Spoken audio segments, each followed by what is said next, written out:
주님의 이름으로 환영하고 또 주님의 평안과 기쁨이 여러분의 마음 안에 가득하기를 소망합니다. 성경에는 참 많은 인물들이 등장합니다. 그 중에는 우리가 안타깝게도 자주 접하지 못하는 인물들도 있죠. 반대로 우리에게 무척 익숙한 사람들도 있습니다.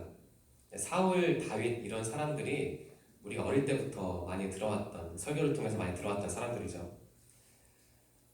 그런데 저는 그러한 익숙함을 우리가 가끔은 조심해야 한다고 생각합니다. 왜냐하면은 사울과 다윗이 우리에게 매우 익숙한 인물이기 때문에 자칫 그분들의 삶이 포함하고 있는 하나님의 메시지를 우리가 쉽게 놓칠 수 있기 때문입니다. 오늘 설교의 두 중심 인물은 사울과 다윗입니다. 오늘 우리에게 주시는 하나님의 말씀은 사무엘하 5장 17절에서 25절 말씀인데요. 사실은 말씀이 하나 더 있습니다. 사무엘상 28장 3절에서 8절 말씀인데요. 제가 사무엘상 말씀은 읽어드리겠습니다. 성경책을 가지고 계시면은 사무엘상 28장 3절에서 8절 말씀을 같이 보시면 될 것 같습니다. 사울 왕이 어떤 위기를 겪었을 때 그 엔돌에 있는 신접한 여인을 찾아가는 그 장면을 묘사하고 있는 부분입니다. 제가 사무엘상 말씀을 읽겠습니다. 사무엘이 죽었으므로 온 이스라엘이 그를 두고 슬피 울며 그의 고향 라마에 장사하였고 사울은 신접한 자와 박수를 그 땅에서 쫓아내었더라. 블레셋 사람들이 모여 수넴에 이르러 진침해 사울이 온 이스라엘을 모아 길보아에 진쳤더니 사울이 블레셋 사람들의 군대를 보고 두려워서 그의 마음이 크게 떨린지라. 사울이 여호와께 묻자오되 여호와께서 꿈으로도 우림으로도 선지자로도 그에게 대답하지 아니하시므로 사울이 그의 신하들에게 이르되 나를 위하여 신접한 여인을 찾으라. 내가 그리로 가서 그에게 물으리라 하니 그의 신하들이 그에게 이르되 보소서 엔돌에 신접한 여인이 있나이다. 사울이 다른 옷을 입어 변장하고 두 사람과 함께 갈새 그들이 밤에 그 여인에게 이르러서는 사울이 이르되 청하노니 나를 위하여 신접한 술법으로 내가 내게 말하는 사람을 불러 올리라 하니 이런 장면을 묘사하고 있습니다. 참고로 말씀드리면은 사울이 이렇게 말을 할 때 사무엘 선지자는 이미 사망한 상태였거든요. 그래서 사울 왕은 그 사무엘 선지자를 영매를 통해서 불러 올리려고 했습니다. 그런 장면입니다. 그러면 오늘 설교의 본문 말씀인 사무엘하 말씀을 교독하겠습니다. 제가 먼저 17절 말씀을 읽겠습니다. 이스라엘이 다윗에게 기름을 부어 이스라엘 왕으로 삼았다 함을 블레셋 사람들이 듣고 블레셋 사람들이 다윗을 찾으러 다 올라오매 다윗이 듣고 요새로 나가니라. 블레셋 사람들이 이르러 르바임 골짜기에 가득한지라. 다윗이 여호와께 여쭈어 이르되 내가 블레셋 사람에게로 올라가리이까 여호와께서 그들을 내 손에 넘기시겠나이까 하니 여호와께서 다윗에게 말씀하시되 올라가라. 내가 반드시 블레셋 사람을 내 손에 넘기리라 하신지라. 다윗이 바알보라심에 이르러 거기서 그들을 치고 다윗이 말하되 여호와께서 물을 같이 내 앞에서 내 대적을 흩으셨다 하므로 그 이름을 바알보라심이라 부르니라. 거기서 블레셋 사람들이 그들의 우상을 버렸으므로 다윗과 그의 부하들이 치우니라. 블레셋 사람들이 다시 올라와서 르바임 골짜기에 가득한지라. 다윗이 여호와께 여쭈니 이르시되 올라가지 말고 그들 뒤로 돌아서 뽕나무 숲을 맞은편에서 그들을 기습하되 꼭대기에서 걸음걷는 소리가 들리거든 곧 공격하라. 그때 여호와가 너보다 앞서 나아가서 블레셋 군대를 치리라 하신지라. 25절 말씀 다 함께 읽겠습니다. 시작. 이에 다윗이 여호와의 명령대로 행하여 블레셋 사람을 쳐서 게바에서 게셀까지 이르니라. 한때 사울은 다윗을 압도했습니다. 하지만 그들의 인생은 결국 역전되고 맙니다. 사울은 하나님과의 관계에서 실패했지만 다윗은 하나님과의 관계에서 성공했습니다. 이 간단하면서도 무서운 사실이 우리에게 전해주는 교훈은 분명합니다. 사무엘상 앞서 읽어드린 사무엘상 28장 3절에서 8절 말씀에는 사무엘 선지자가 사망한 후에 일어난 사건을 기록하고 있습니다. 블레셋은 이스라엘을 괴롭히던 강력한 국가였습니다. 사울 때도 다윗 때도 블레셋은 이스라엘에 있어서 눈의 가시였습니다. 어느 날 블레셋이 이스라엘 군대를 공격하기 위해서 수넴이라는 지역에 군대를 주둔시켰습니다. 사울 왕은 이에 대응하기 위해서 길보아 산이라는 지역에 군대를 보냈습니다. 블레셋은 사실 굉장히 호전적이고 강력한 국가이기 때문에 사울 왕은 걱정을 안 할 수가 없었습니다. 그래서 사울 왕은 하나님께 기도를 했죠. 그런데 하나님이 응답을 하지 않았습니다. 하나님은 꿈으로도 우림은 제비 뽑다 이런 말을 하는데 그 제비 뽑기입니다. 그러니까 그런 것으로도 응답을 안 하셨고 또 선지자로도 답변을 주시지 않았습니다. 어떤 학자는 사울의 그러한 모습을 이렇게 정리합니다. 간단히 정리하는데 제 마음에 굉장히 다가오더라고요. 이렇게 정리합니다. 사울은 옛 질서에 속한 사람이다. 그에게는 미래가 없으며 과거만 있었다. 사울은 버림을 받았다. 사무엘상 15장 11절 말씀에 기록된 내용인데요. 하나님이 당신은 사무엘 선지자가 살아있었죠. 사무엘 선지자를 불러서 이런 말을 하십니다. 내가 사울을 왕으로 세운 것을 후회를 한다. 이렇게 말씀하셨습니다. 사울은 하나님께 죄를 지었기 때문에 하나님으로부터 버림받았습니다. 그런데 하나님께 버림받은 사울은 회개를 하지 않았습니다. 블레셋이라는 엄청난 위기가 앞에 있는데도 사울 왕은 하나님과의 관계 회복을 추구하지도 않았습니다. 이런 생각을 했습니다. 만일 사울이 그 어려운 순간에 피와 눈물을 쏟아내는 회개를 했다면 아마 하나님께서 살 길을 열어주시지 않았을까라는 생각을 전 했습니다. 그래도 사울은 회개하지 않았습니다. 대신 그는 신접한 여인, 그러니까 무속인 달리 말하면 영매를 찾아갔습니다. 앞에서 말씀드린 것처럼 그 영매를 통해서 죽은 사무엘 선지자 영을 불러내서 그 위기에 대한 대응책을 물어보려고 했던 것이죠. 블레셋이라는 위기가 눈앞에 있는데도 하나님이 아무런 응답도 주시지 않으니까 다급해진 사울은 어떻게 했냐면 하나님의 반대편으로 달려갔습니다. 안타깝게도 사울이나 그의 신하들이나 동료 집단이었습니다. 사울의 신하들은 사울에게 친절하게도 그 엔돌에 그 왕이 만나볼 만한 그 무당이 있습니다. 신접한 여인이 있습니다. 그리로 가면 됩니다라고 알려주었습니다. 사울은 2명의 신하와 함께 그 신접한 여인을 찾아갔습니다. 8절 말씀 초반에 굉장히 흥미로운 기록이 있습니다. 제가 읽겠습니다.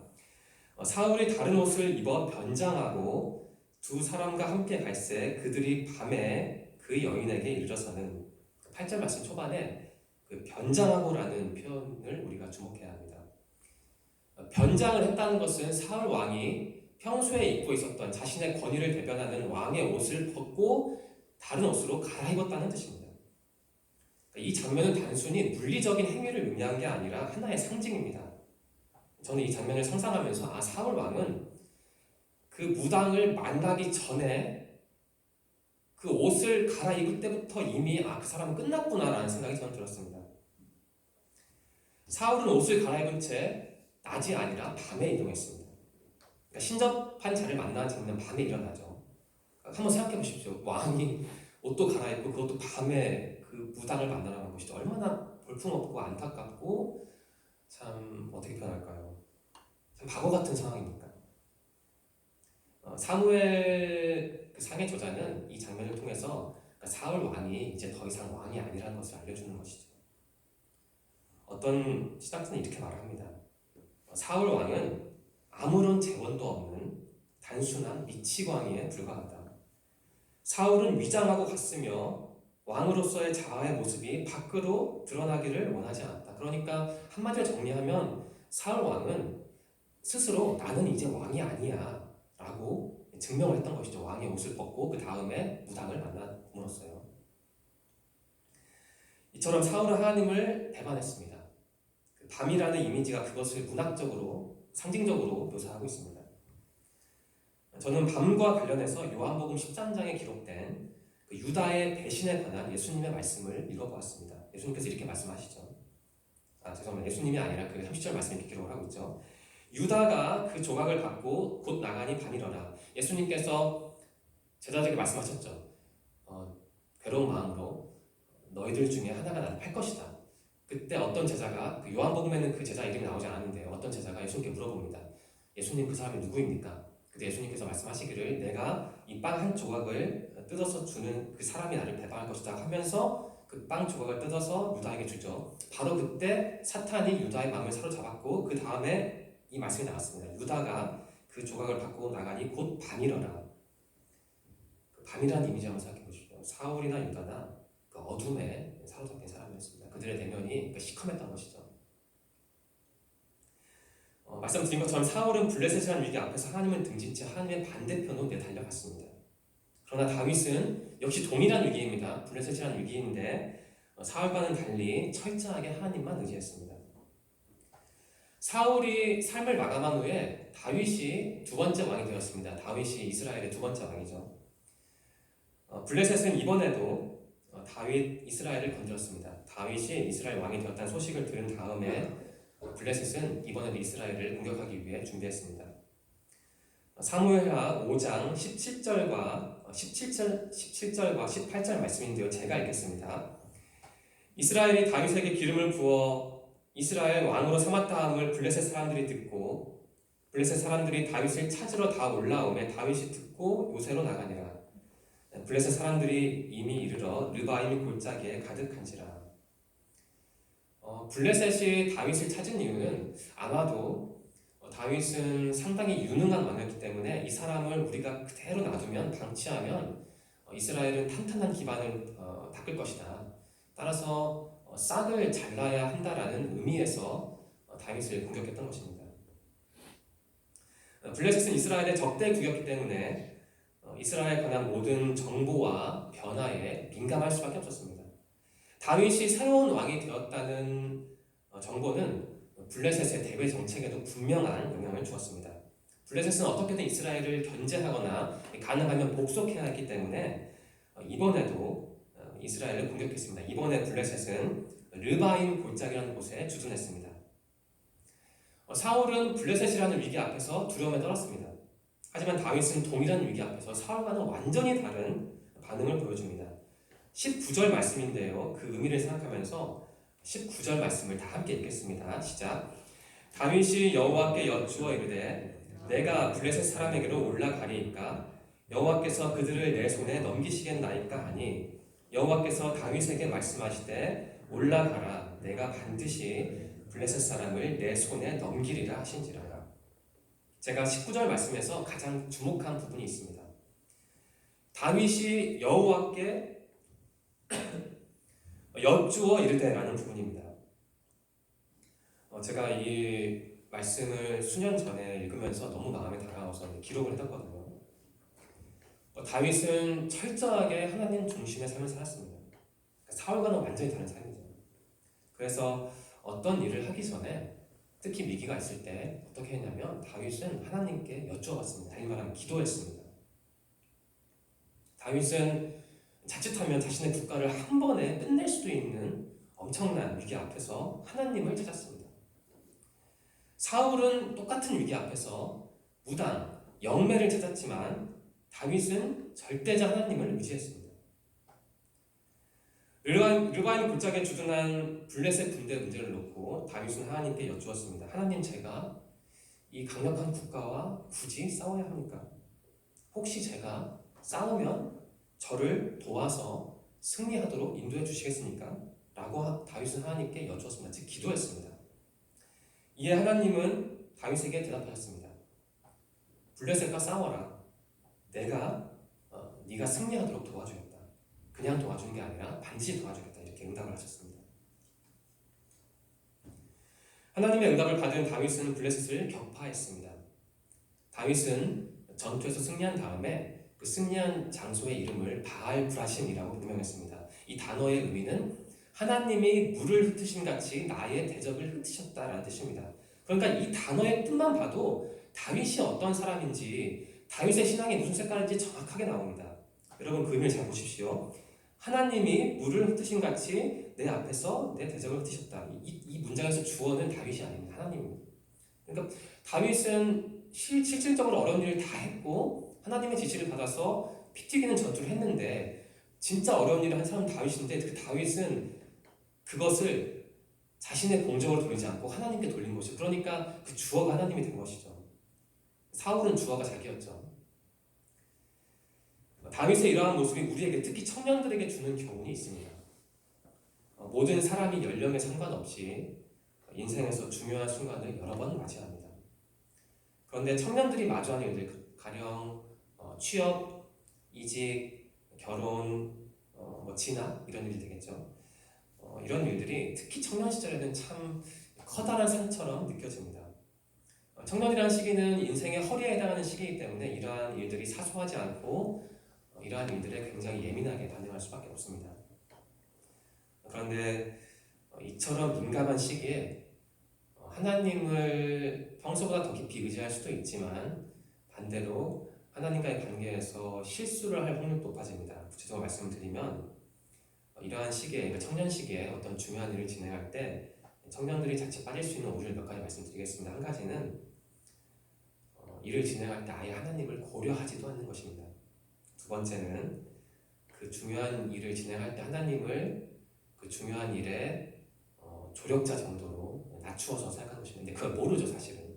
왜냐하면 그게 되게 교묘하게 작용을 하기 때문에 모릅니다, 잘. 인식을 안 하면. 그 세 번째는 이게 좀 말씀드리기 불편한데요. 좀 제가 누굴 공격하는 건 아니니까 제 과거의 모습 어떻게 보면 반성하는 거니까 그걸 감안하고 들으시기 바랍니다. 세 번째는 제가 가장 주의하는 건데 하나님과 거래를 하려고 합니다. 이런 거죠. 하나님 이번에 이런 방식으로, 그러니까 나의 방식으로 나를 이렇게 도와주시면 제가 이렇게 은혜를 갚겠습니다. 이러한 거래를 이제 시도하는 것. 이것도 굉장히 교묘하기 때문에 당사자가 민감하지 않으면 놓칩니다. 거의 다 놓칩니다. 블레셋이라는 중대한 고비에서 다윗이 보여준 태도는 진짜 신앙인의 모습을 반영하고 있습니다. 다윗은 철저하게 하나님만 의지했습니다. 다윗은 블레셋과의 전투를 위해서 하나님을 이용하지도 않았습니다. 그러니까 하나님을 자신을 도와주는 조력자 정도로 간주하지도 않았고 또 다윗은 하나님과 어떤 거래도 하지 않았습니다. 그냥 기도했습니다. 하나님은 다윗의 그러한 태도에 담긴 순수함과 간절함을 아셨고 그 결과 다윗은 블레셋 군대를 넉넉하게 이길 수 있었습니다.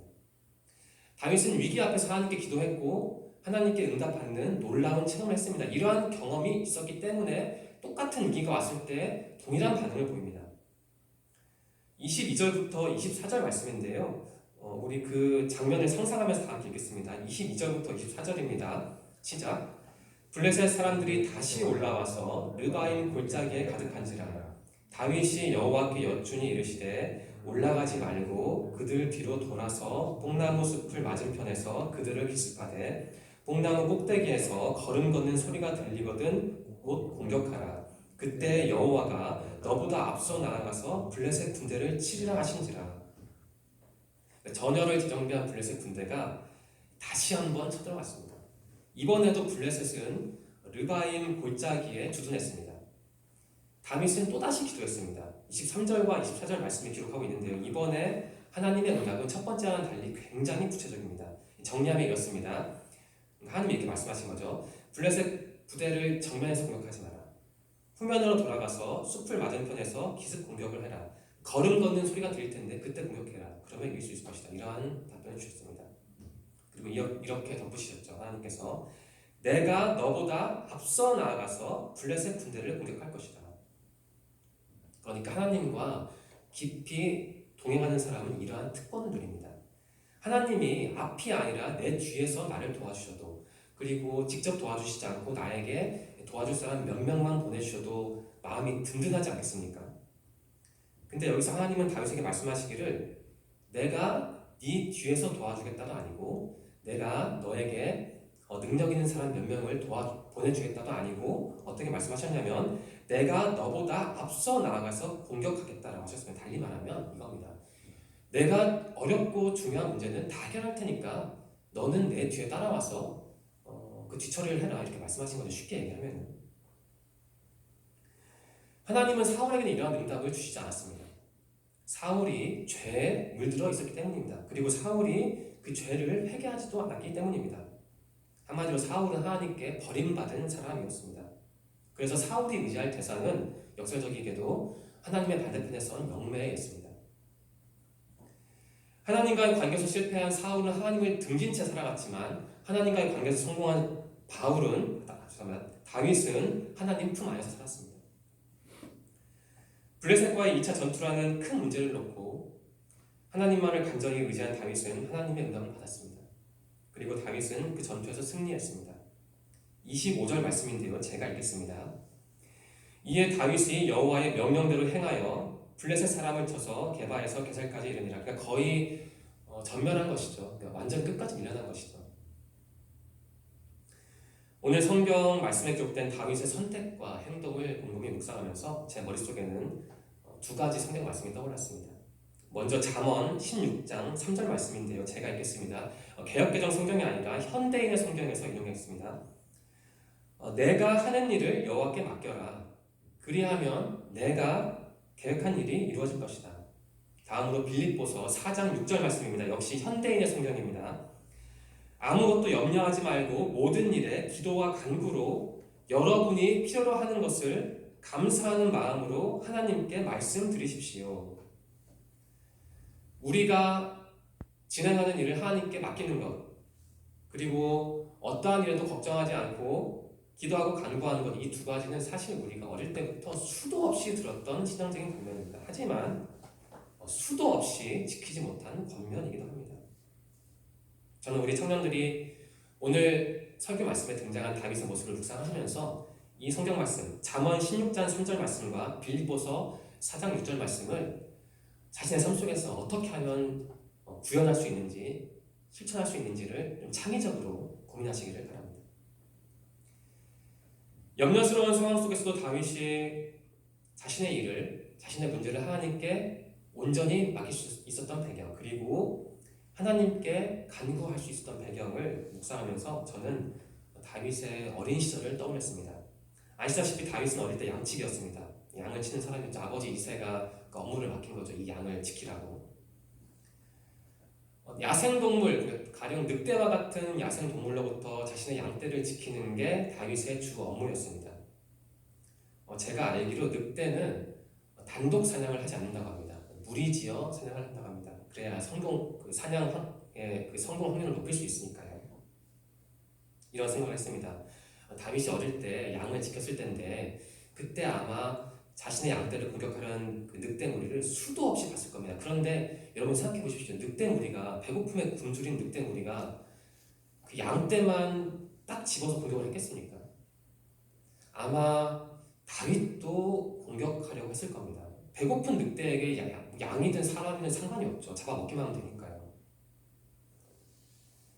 어떤 경우에 그 늑대 무리에게 어린 다윗은 양보다 손쉬운 먹잇감이었을 겁니다. 제가 드리고 싶은 말씀이 이렇습니다. 다윗은 어릴 때부터 그처럼 목숨이 왔다 갔다 하는 상황을 여러 번 겪으면서 나는 하나님이 도와주시지 않으면 안 되는구나 라고 생각한 정도가 아니라 나는 하나님이 도와주시지 않으면 죽는구나 라고 생각을 했던 것입니다. 즉 다윗은 하나님을 섣불리 의지한 게 아니라 이를테면 죽기 살기로 하나님만 의지했던 것입니다. 늑대로부터 자신과 양떼를 지키면서 다윗은 자연스럽게 하나님 없으면 안 된다는 신앙을 가졌던 것입니다. 다윗의 어린 시절과 오늘 설교의 성경 말씀에 기록된 다윗의 행동을 우리 청년들이 이번 한 주간 깊이 묵상하시길 바랍니다. 또한 나에게 하나님은 어떠한 분이신지를 다윗의 모습에 비추어서 점검해 보시고 혹시 잘못된 부분이 있다면 하나님의 도움을 받아서 빠른 시일에 그것을 교정하시기를 바랍니다. 기도드리겠습니다. 하나님 감사합니다. 우리에게 귀한 성경 말씀을 주시고 묵상할 수 있는 기회를 허락하셔서 감사합니다. 하나님, 사울과 다윗의 삶을 비교하면서 우리는 하나님과의 관계가 인생에서 가장 중요하다는 사실을 깨달았습니다. 그 사실을 잘 알고 있지만 삶 속에서 아는 대로 살아가는 게 쉽지 않다는 것도 이 시간 고백합니다. 하나님, 우리 청년들이 어떠한 상황에서도 하나님과의 관계를, 하나님만을 의지하는 것을 삶의 첫 번째 기준으로 삼기를 소망합니다. 다윗처럼 하나님의 보호하심을 누리며 살 수 있도록 우리 청년들의 삶을 인도하여 주시옵소서. 오늘 우리에게 주신 말씀으로 이번 한 주도 승리할 수 있도록 도와주시옵소서. 특별히 그들이 청년으로서 이루고 싶고 바라는 기도들이 있습니다. 그 내용을 주님께서 들어주시고 자신들의 기도가 이루어져서 주님께 더욱더 감사할 수 있는 아름다운 삶의 조건도 허락하여 주시옵소서.